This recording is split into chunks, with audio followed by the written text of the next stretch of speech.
Welcome to the YAHOWAH blog. I'm your host, Craig Winn. This will be Qatsyr-Harvest, episode 5, as we continue to evaluate what YAHOWAH prescribed as his intent for the Shavua Qatsyr. We read right from the heart of the Torah. All of these things will exist. And if you recall, we went through the menu of items that YAHOWAH wanted presented, and which of course began with the 2 loaves of bread and was followed by the realization that this day would be fulfilled by a bull, and that there would also be a couple of lambs essential to this process, and a goat or 2. So they will exist as a means to become acceptable and to ascend to YAHOWAH. Olah. Now, Olah is one of those interesting terms that is almost universally misrepresented in English Bible translations. It is based upon the verb Allah. Now, Allah is written with the Ain, not the Aleph. It has nothing to do with the demonic god of Islam, but instead is a verb which means to ascend.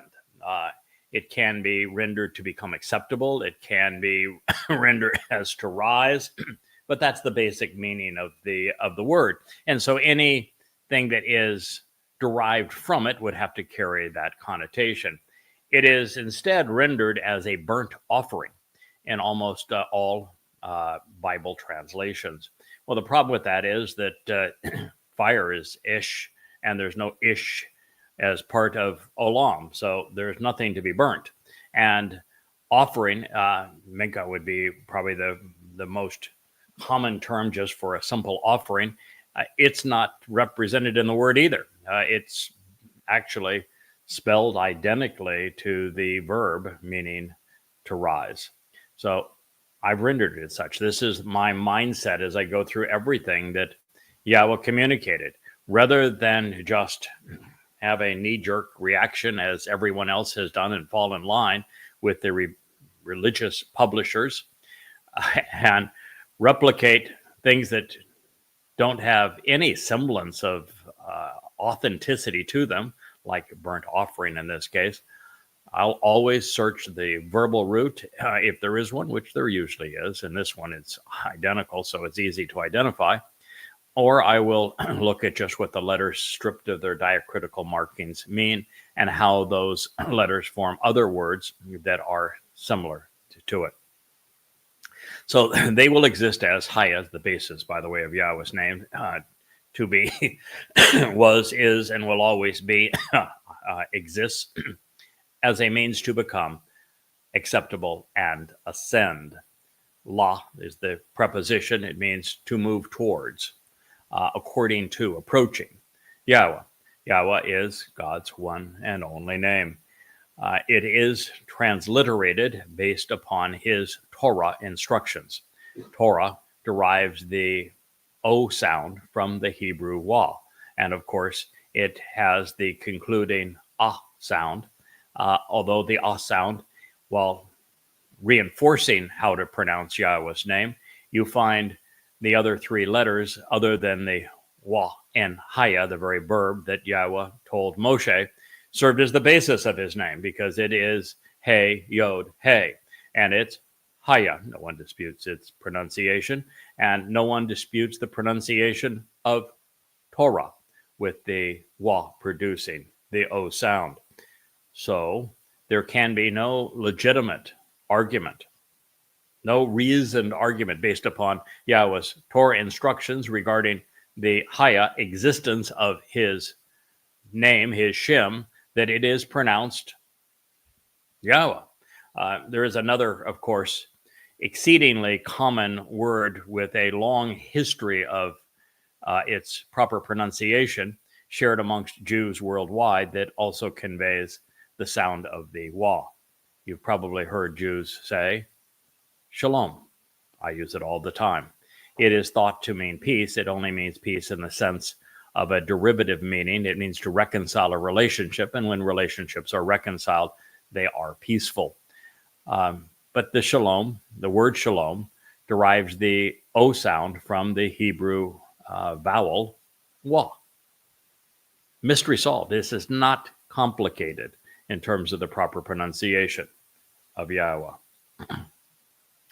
Their gift. So this is a mincha, their special offering, their present bestowed without compensation. Mincha is the word that I shared earlier, would have been the proper term to use if Yahowah was speaking, trying to use olah to speak of an offering. That would be mincha. He's distinguished it here, and you can see they share and hear that they share nothing in common, olah and mincha, other than the hey at the end of it.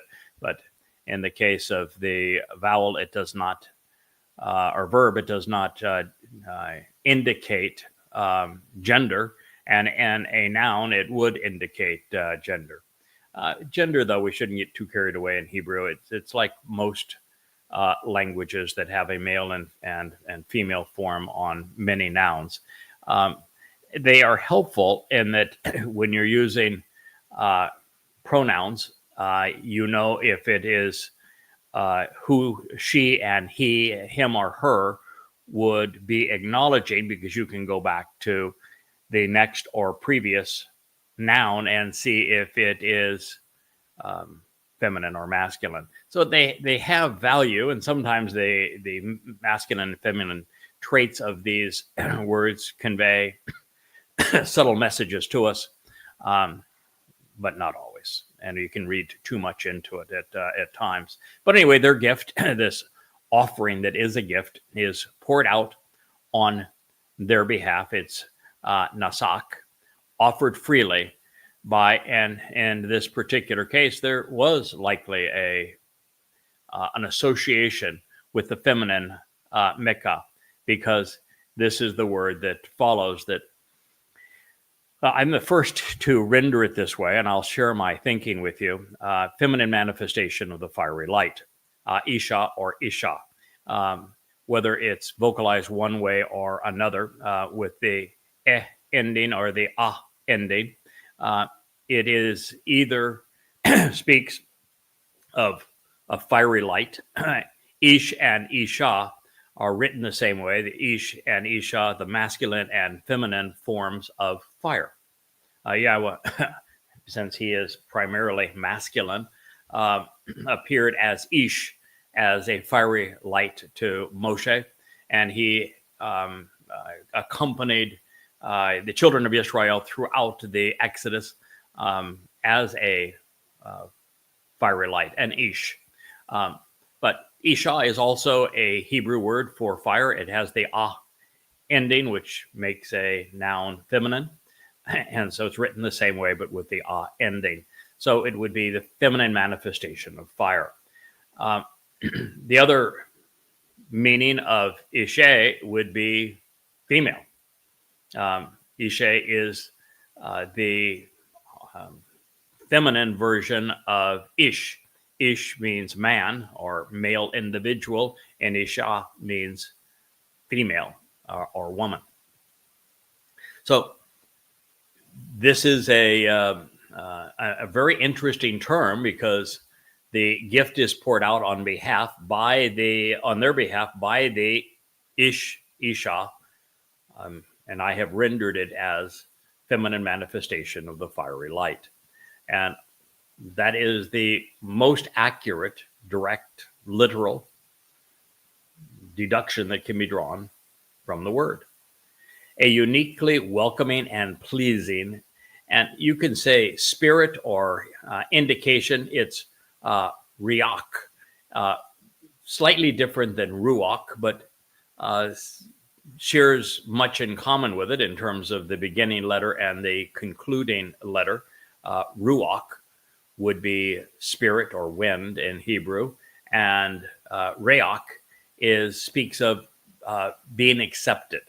I think it is likely that it is related to ruach, with the yod replacing the wa, and so it could well represent that you are being settled and becoming welcomed, if you will, by the feminine manifestation of Yahweh's character. He has conveys both masculine and feminine characteristics.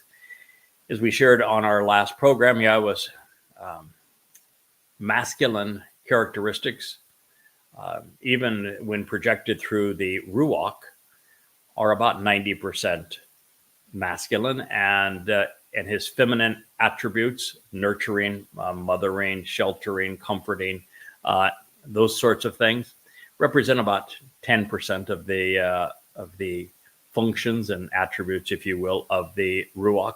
So the Ruach is certainly more masculine than feminine in terms of the way that Yahweh deploys it.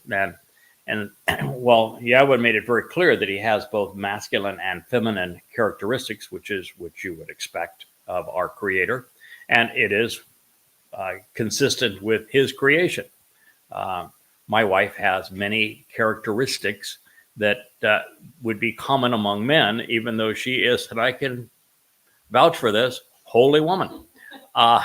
In my case, I would be resolutely masculine in my approach to all things, except there are tender-hearted moments where maybe a little bit of femininity crawls into the process, and I think we're all that way. We have a little bit of both.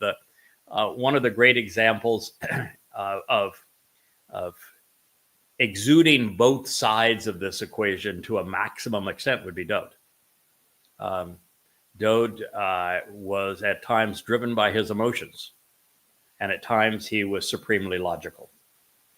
And so he is the extreme of both sides of this masculine and feminine. He obviously loved women. He had 8 wives and 10 other lovers that we know of that he kept just for that purpose, and yet his first love was a man. Dode is the robust example of what it means to think both with the head and feel with the heart. I tend to be far more on the masculine side of that equation, and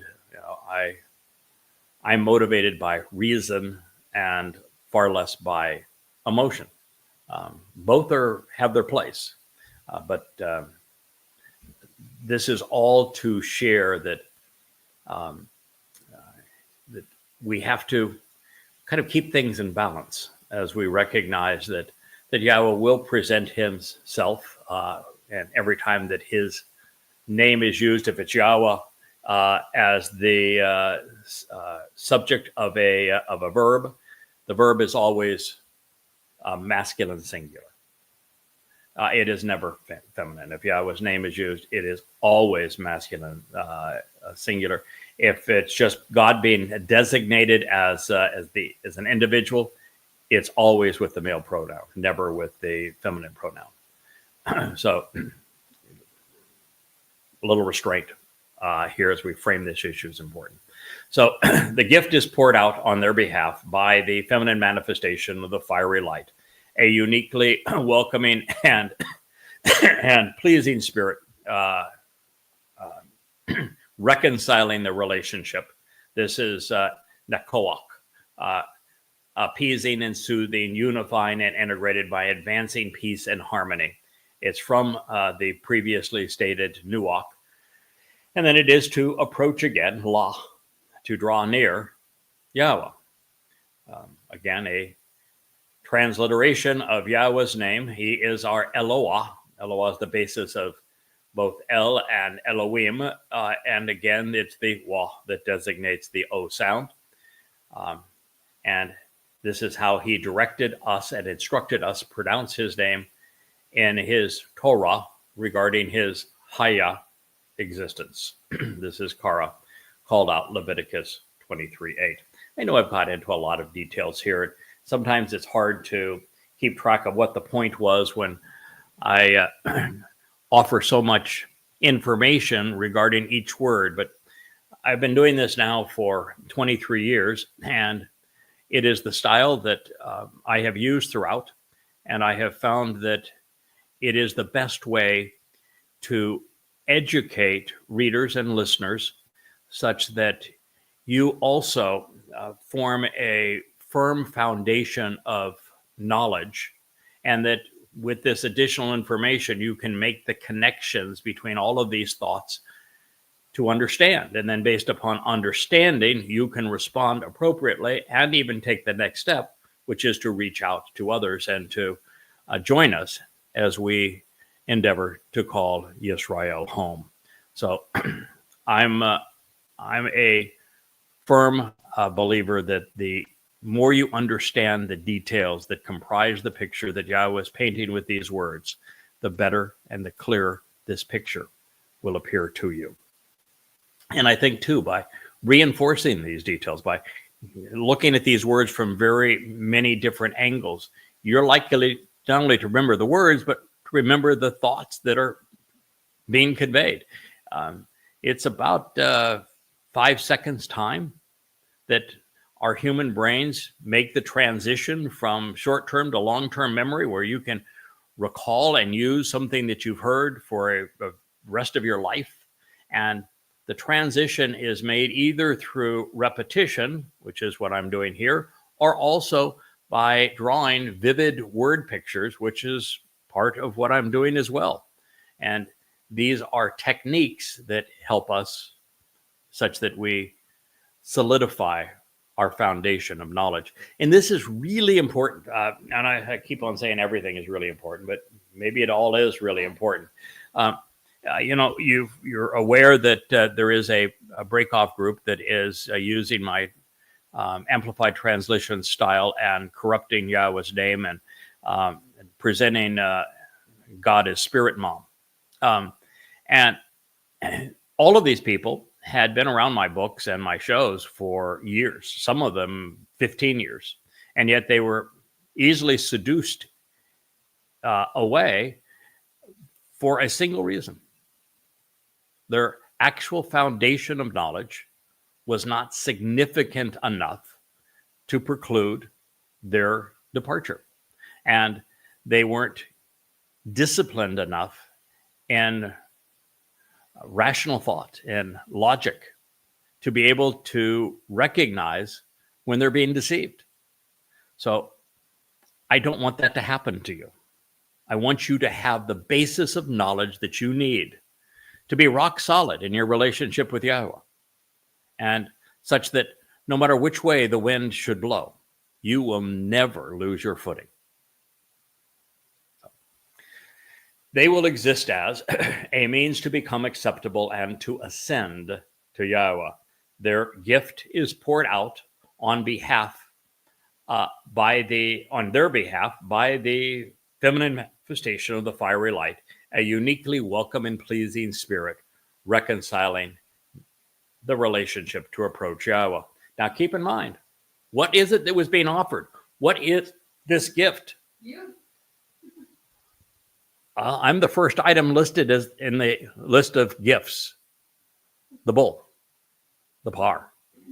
And so I'm offering my life to not only sustain the lives of the mortal remnant of Yisrael, but also so that you're in a position where you can approach God. You have Dode represented by the AL, the Lamb.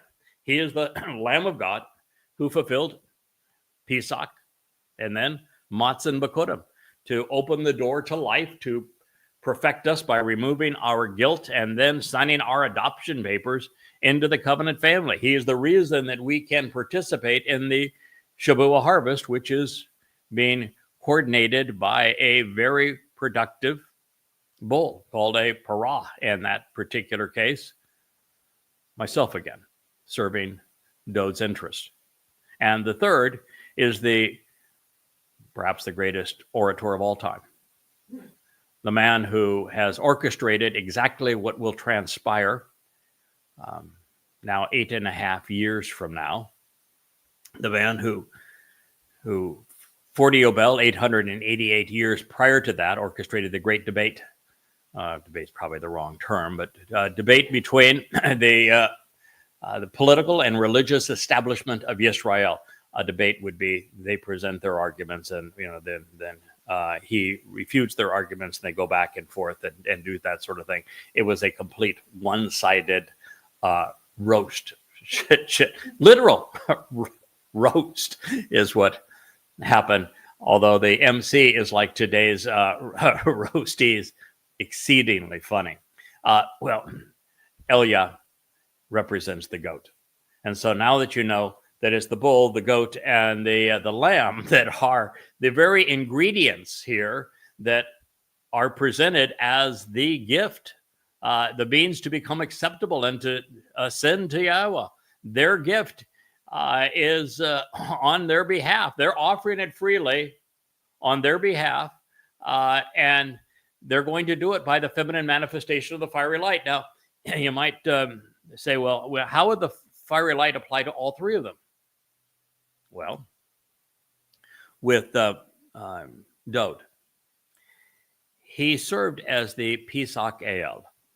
And after his body was beaten to a pulp by the Romans and his soul separated from his body, it was the fiery light of God that incinerated the Bashar in keeping with the Torah's instructions. The remains of the Passover lamb are always to be incinerated. And Dode was welcomed back into his father's presence with his soul likely enveloped in the fiery light of Yahweh's Ruach.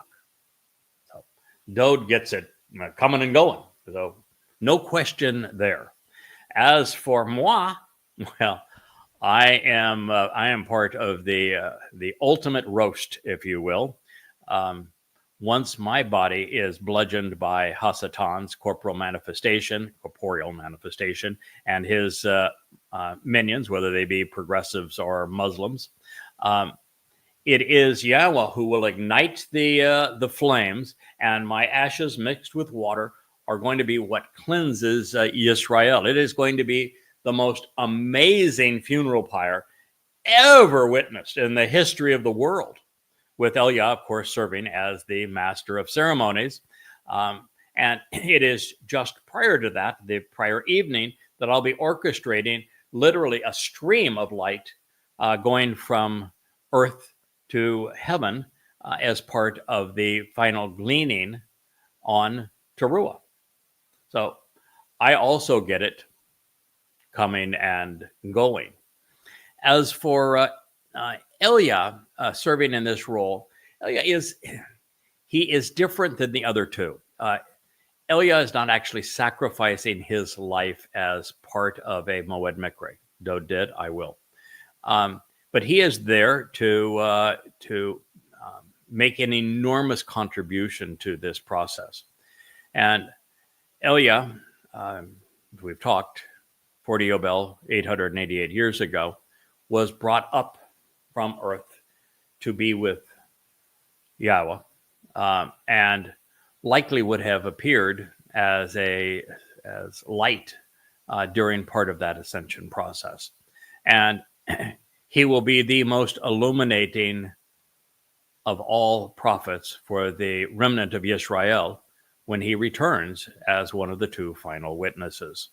And this ceremony that he will be orchestrating, like the previous one, will be best known, be most magnificent for this manifestation of fiery light at God's doing when he confronted the religious and political establishment of Yisrael.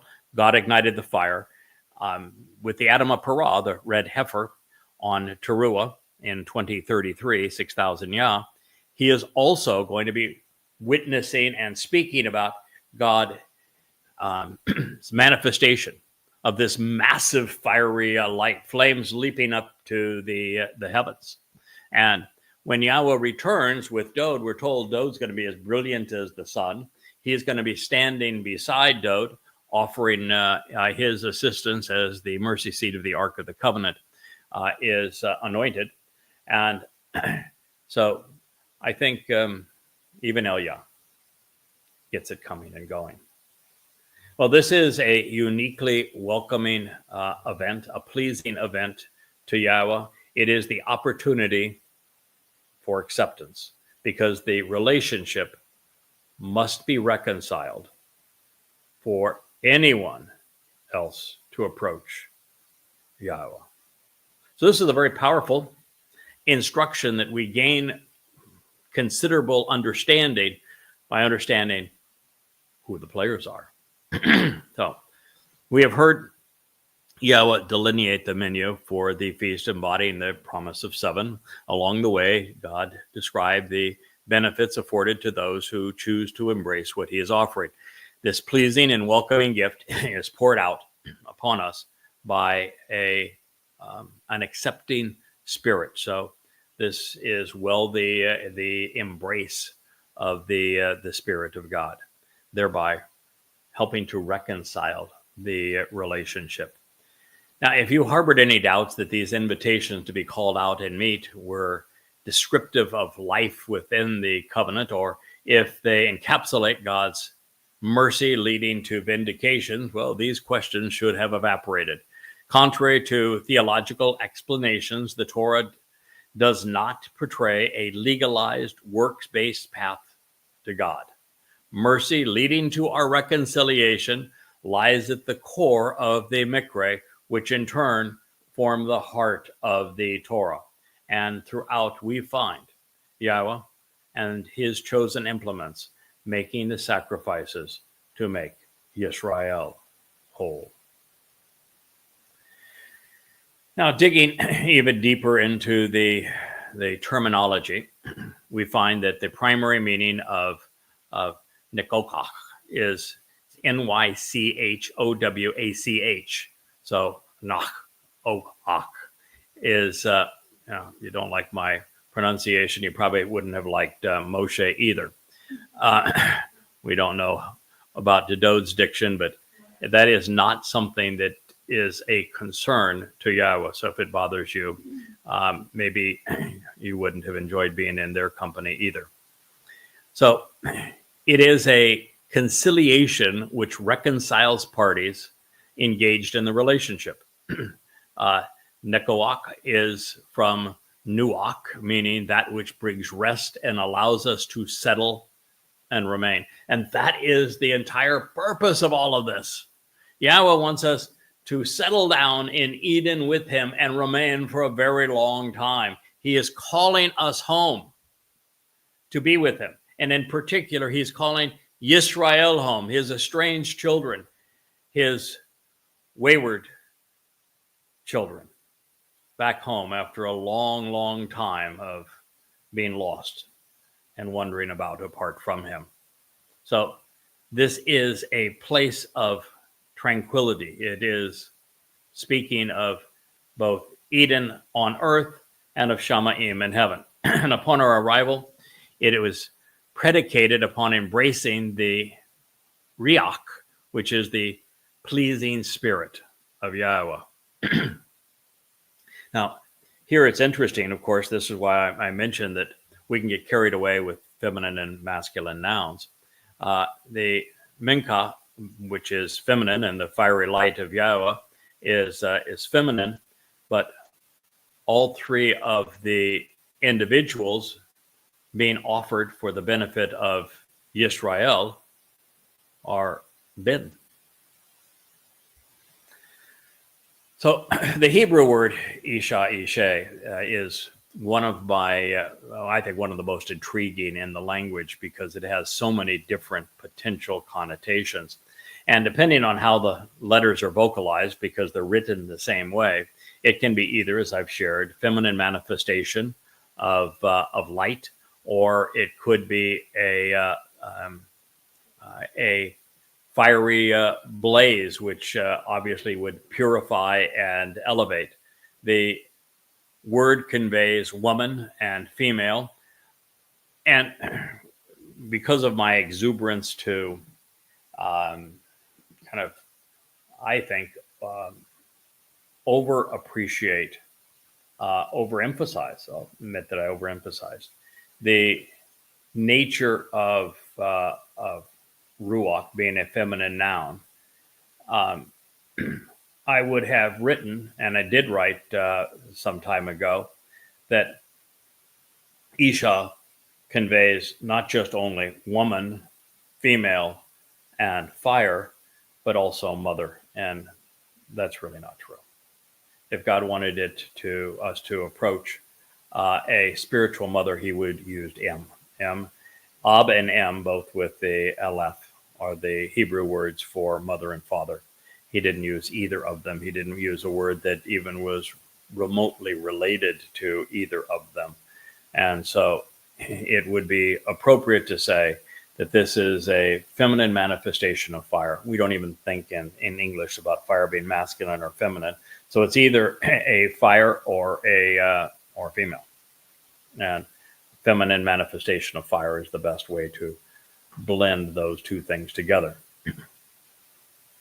Now, as we will discover when we approach Towrah and future programs, and again during our assessment of Yom Kippurim, which will be, and that's a whole nother volume that we'll engage in down the road. Religious institutions almost always render Isha as this finishing the thought on Olah Isha as a burnt offering or as an offering made by fire. And I expect they do so because it is indistinguishable in the text from the feminine noun for fire, Isha. However, as stated previously, there is no reference to offering or made in the word's etymology. These meanings and roots acknowledge neither feminine fire nor woman and wife make any sense as the primary definition within the context of this passage or any other where this is used, and it's used throughout the Moed Mikra. Throughout the Torah, Ish fire is used as a symbol of Yahweh's presence and especially of his light. Ish serves as a metaphor for judgment, for burning off impurities, and for purification. It is also a source of light and enlightenment, of warmth and comfort. Fire is something that elevates and uplifts. It's a reference to the primary direction that a fire's smoke and heat travel. In addition, and most importantly, fire transforms dying and decaying organic matter into light energy, which is consistent with the purpose of the Mikra, particularly Bikurim and Shabuah, where we are told that we are empowered and enriched as we are transformed from material beings to energy-based beings akin to light. So while all of these are important reconciliation-related concepts, based upon the three letters found in the text, the word Yahweh selected could just as easily have been Isha, meaning female individual, wife or woman. This is also pertinent because the role of the Ruach Kodesh, set-apart spirit, providing benefits of the Moedim, the restoring testimony, is likely engaged and used by Yahweh to make the Bikurim transfer of Dod's Nefesh soul from Sheol to Shamayim, hell to heaven, if you will, and also on Shabuah to facilitate this river of light that will be leaving the planet of those who are covenant members at the commencement of the time of Yaakov's troubles. So it would be natural, but we're extrapolating, for Yahweh to deploy his Ruach to accomplish both missions. In that their alphabetic compositions are identical, there is no way to distinguish between Ishe, Isha, or Isha, and they're all written in Aleph, Shen, He in the original revelation. Rabbis called Masoretes would not assign their vowel pointing devices to vocalize this text to fit their moods, and likings for more than 2,400 years after it was originally transcribed and spoken. Our oldest extant copy of such vocalizations, called the Masoretic text, dates to the 11th century CE. It would be the Leningradus Codex. And sadly, the more we study the word, the less we trust the rabbis' opinions. In this particular statement, the more traditional portrayal of Ishe is as a burnt offering, or more linguistically accurate and demonstrative connotation, an offering which separates and rises, which I suppose could be permissible, albeit these are not ideal choices, because offering and the other aspects of it, burnt, really aren't direct definitions of the term, no matter how it's vocalized. But these clearly are not ideal choices when the passage concludes with the pleasing spirit of reconciliation. That aside, since there is no reference to making an offering in the Hebrew word itself, and since we will soon discover that the definition of burnt offering becomes senseless in the presentation of the Mikra of Yom Kippurim, also described in the same section here of Kara Leviticus, we are compelled to consider other options. After all, it is God's custom that when there are many potential renderings of a term and multiple meanings could be intended, widening and deepening the instruction being offered. And I think such is the case here. And that's one of the advantages, by the way, of amplified translations, and of me putting what I think is the primary meaning of what is being conveyed in the bold text, and then within the parenthetical, after transliterating the term and the Hebrew term in italics, so that you can see it and look it up, define it for yourself, I continue with a list of other potential meanings, so that you have a fuller understanding of the full scope of a word's potential connotations. So there is often the context of the sentence that helps us define which meanings are most appropriate. In this context, the gift being provided by the manifestation of God's light is likely the Spirit offering purification and elevation. And at this point, that Spirit is, not identified as even the Ruach, certainly not identified as the Ruach Kodesh, certainly not identified as the Ruach Kodesh of Yahweh, not even called his Ruach, because there's no mention of Ruach. We are again extrapolating, and as we are all transformed, just as the fire does, taking rotten and decaying organic matter and transforming it into a form of energy, fiery light. This could be just the very nature of the process that Yahweh is offering and envisions and is communicating on all of our behalf. It could be the very way that we all go, that he makes possible for us to be enlightened, enriched, empowered, both here on Shabbat and on Bikurim. So it could be just the natural process of Yahweh, who is spirit, who is transforming us into spirit-based beings, using fire as the proper metaphor for explaining exactly how this is going to happen with us, and has nothing to do with Yahweh's Ruach Kodesh, because clearly the Ruach Kodesh is not named nor directly associated with any of these instructions pursuant to the Moed Mikra.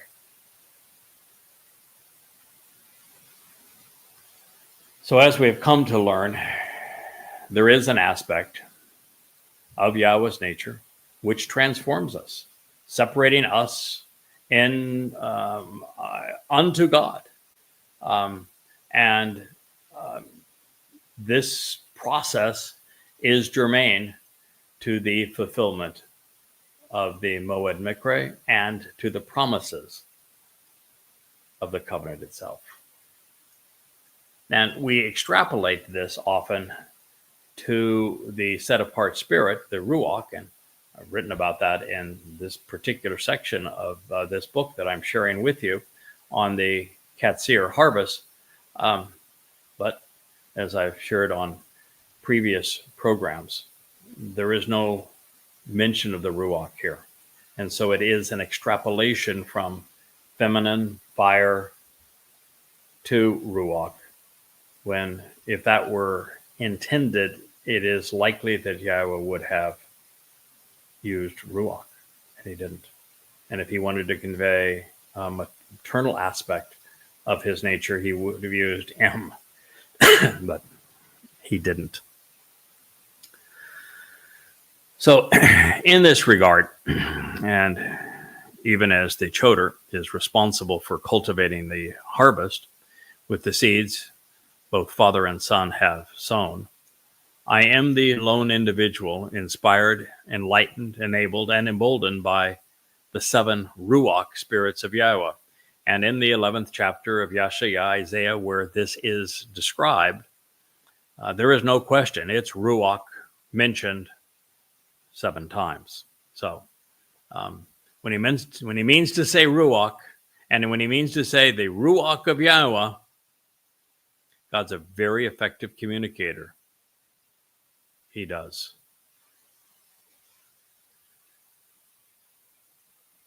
Should anyone be troubled by Yahowah, by the way, having a feminine, perhaps even a maternal nature, in addition to his primary nature, which is both masculine and paternal, the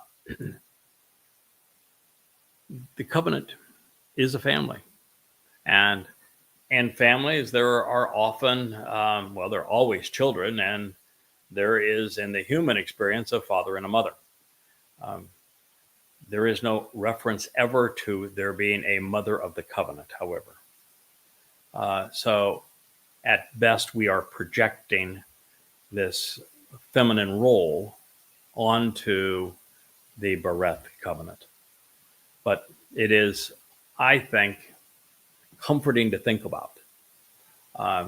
That's why I said on a program a couple of programs ago on this particular topic, is that should we go beyond some of the feminine aspects of the Ruach, which they say is about 10%, maybe 20% maximum of the Ruach's deployments are feminine versus masculine. And should we go beyond, the nurturing aspects and what we consider motherly aspects, all the way to a mother, and then a couple of things are essential. One is we know that there is no spiritual mom. There's no second person of a trinity, much less a dual nature of God. God is one. Yahowah is one. He is our father. He is not our mother. And so if you go to the point of distinguishing a second mother persona, which you have just stated is so far afield from what Yahowah conveys that you're off being on a religious tangent and grossly misleading anyone who believes you. So you cannot go there ever. You can reference maternal characteristics and be on reasonably solid ground with that extrapolation, but it is an extrapolation.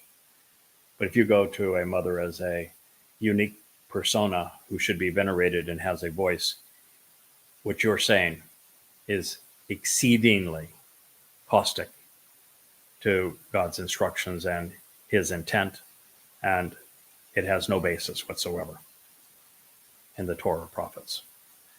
The second is, and I've hinted at this, if you go beyond saying what God says, that he has both a masculine and a feminine nature, and you extrapolate that beyond a feminine and masculine nature, like, for example, don't fully express both sides,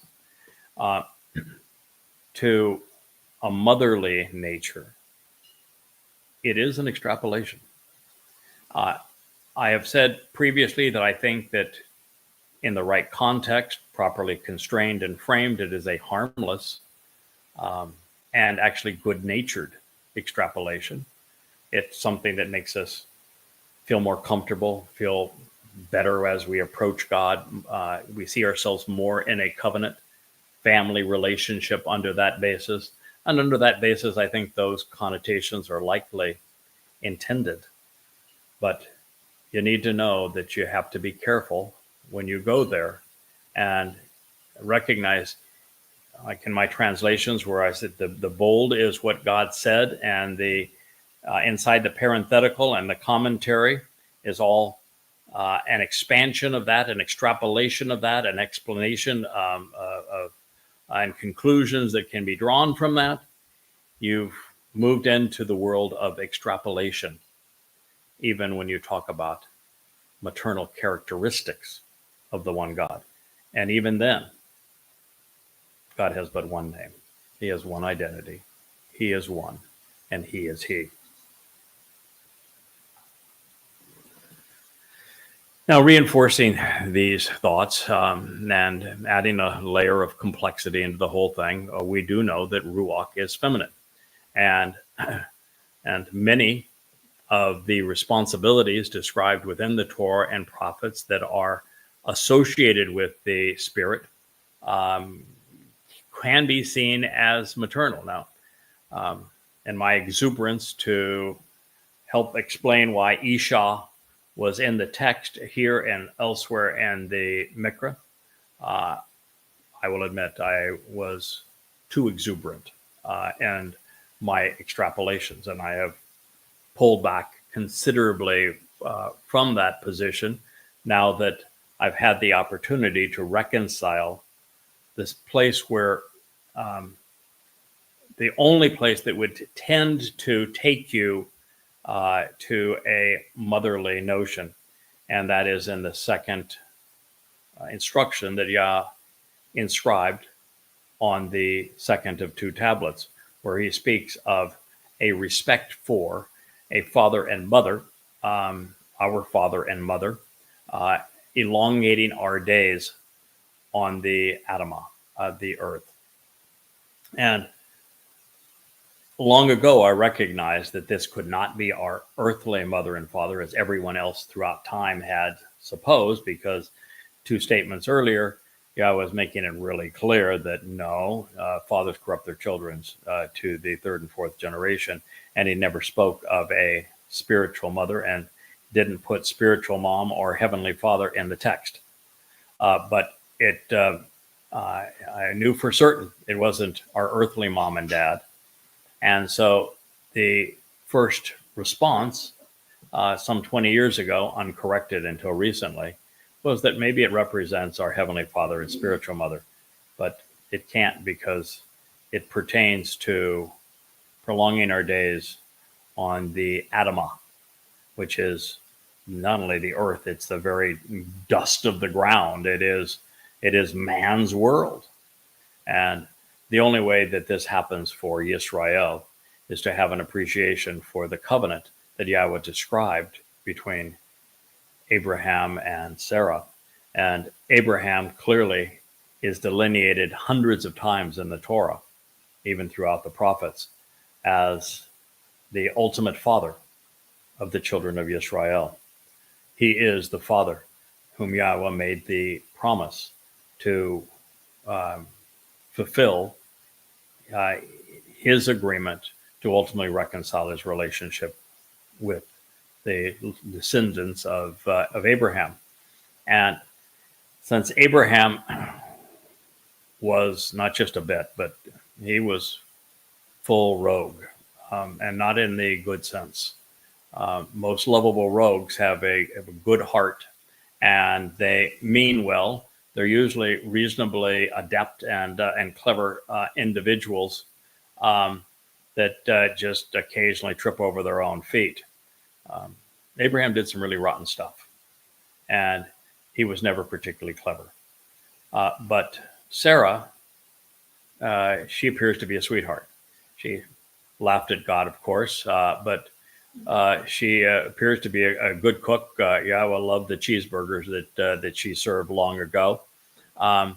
She, when she gave Abraham guidance to distance himself from, set away the slave woman Hagar and Ishmael, and Abraham did not want to do it, Yahowah was very clear. Listen to your wife and do as she says. Therefore, we know that what Sarah says matters and that God agrees with her, particularly as it relates to the covenant.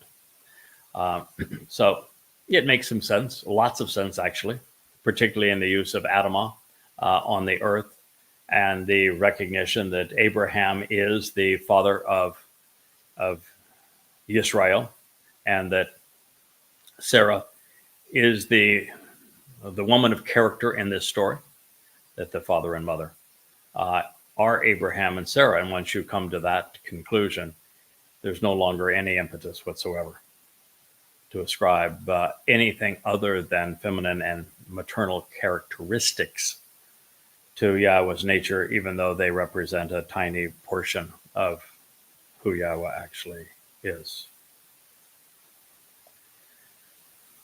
So, as I've shared previously, the feminine aspect of God's nature is conveyed by the statement in the beginning, Bereshith, Genesis 1:27. So God created Adam, he created man in his image. So God, masculine, created man, masculine, in his masculine image, resemblance, pattern, and model. In the image of God, masculine, he, masculine, created him, masculine. Male, masculine, and female, feminine, he created them. I haven't looked up in a while to see if them was masculine or feminine. It would be, I guess it would be interesting. But what you have here is masculine, masculine, masculine. Masculine, masculine, masculine, masculine, feminine, masculine, and masculine. So it is, what, 8 or 9 to 1? It's about the relationship that we see in Yahowah's nature, even with the Ruach. And maybe that is our answer. As I've said, the Ruach's deployment is about 80%, maybe 90% masculine. So is this statement. I know that some of these details may not be tremendously interesting to you, and they might not even have come up had it not been for the conspiracy cult of Mama God. But the conspiracy cult of Mama God is in our vicinity, and because they are passing off my work as theirs and corrupting it and attacking Yahowah's implement, it is obviously a topic of discussion. That is how Yahowah always responds to such things. I'm doing a whole series of translations now from the Torah as to what God's not only instructions were, but what God's own actions were as it related to these things. And he is consistent, and it isn't the least bit tolerant. It isn't the least bit acceptance. He never does walk away from a battle, and he does not conclude the battle until whoever it is that is viewed as corrupting is pulverized, destroyed, obliterated. So I'm gonna do what I've always done. I listen to Yahowah. I try to emulate his approach. This is his approach, and we will follow it. So before we leave these pronouncements in the 18th chapter of Korah, I should say the 18th pronouncement. This is the 18th verse in the 23rd chapter of Leviticus. Let's review the entire statement with an eye to the rich symbolism pursuant to this glorious harvest of the covenant's children on Shabuah, particularly as it foreshadows what's going to occur on Towrah and then again on Kippurim at the commencement and then the conclusion of the time of Yisrael's troubles.